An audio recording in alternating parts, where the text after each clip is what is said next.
I have been on a 15-year quest to get to the heart or the pulse of Tahiti. I was probably just like anybody else with my first experience when I arrived in Tahiti is I saw the overwater bungalows and the Windex blue water and was mesmerized by what I saw.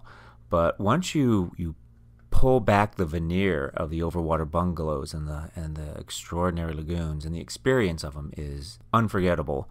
But once you pull back that veneer, you find a place of extraordinary complexity and depth where the imprint of man in history, runs right to the core of the earth.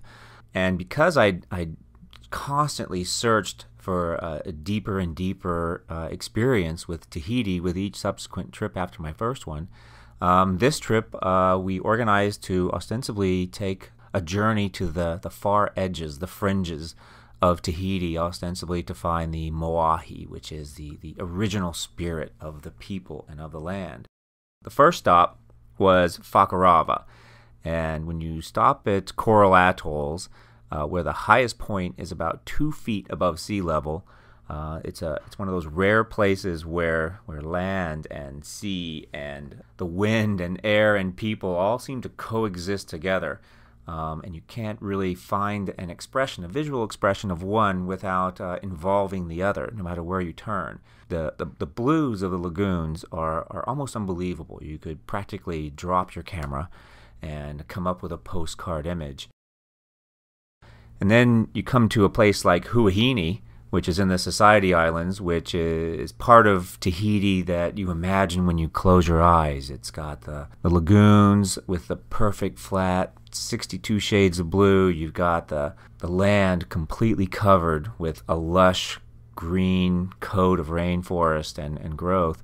And it's a place that, as my guide told me, my guide Jean-Pierre said, there are places on Huahine that no man has ever set foot. And when you see the edges of the land, which is where the homes are, and you go back 100 feet and it looks like truly that no one has ever touched it. Suddenly every tree on the island looks like it's going to tell me a story.